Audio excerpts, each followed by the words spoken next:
It's the Prairie Meadows Festival of Racing. Here's a look at their stake slate that they have. 2-year-olds in the $100,000 Prairie Gold Juvenile, 3-year-olds in the Iowa Derby, 3-year-old fillies in the Iowa Oaks, and then the older horses will be competing on the program as well. That is going to be the Grade 3, $300,000 Prairie Meadows Cornhusker Handicap. So we'll be previewing these races throughout the show. Gabby, we start the discussion in the Iowa Oaks.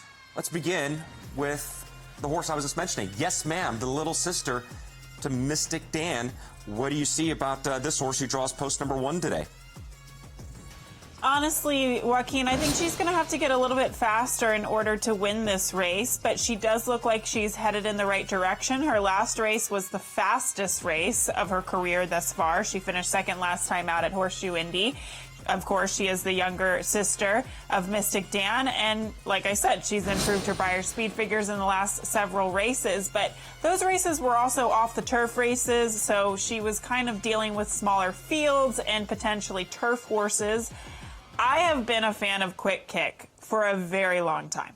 I picked her in the Breeders' Cup Juvenile Fillies. She actually ran very well in that race. She ran third to Immersive.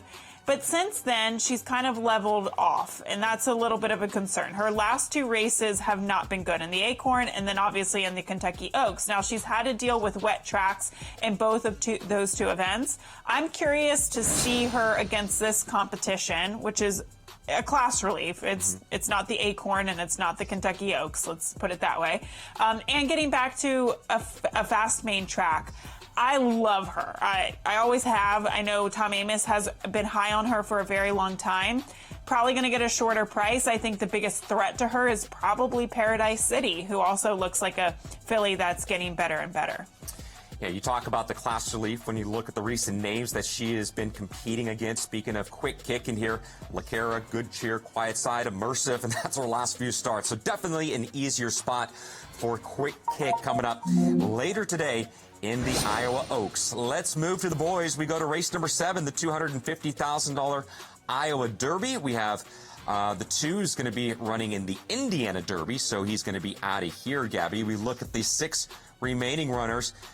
Now, what could have been? Magnitude, one of the best performances that we saw during the winter in any one of the Triple Crown prep races, Gabby.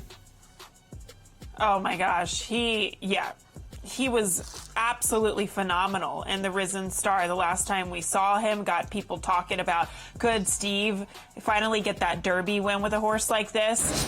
He has 3 wins in his 7 career starts, but I don't even think that begins to kind of explain what his resume has showcased. His Risen Star, 108 Beyer speed figure. He won by almost 10 lengths. We saw the productivity of horses like Chunk of Gold and Built.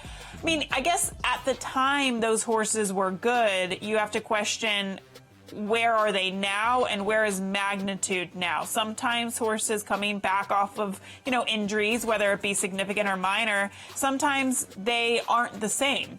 So, I mean, although he was brilliant the last time we saw him, he does have to overcome some obstacles. I guess the question is who you're going to go with if you do decide to try to beat him.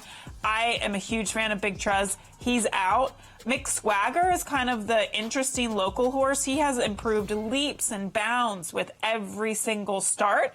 And I would actually use him at a price, maybe not to win, but certainly in the exacta. That is certainly a race to watch coming up later today. Magnitude returns in the $250,000 Iowa Derby. That is going to be race number 7 from Prairie Meadows.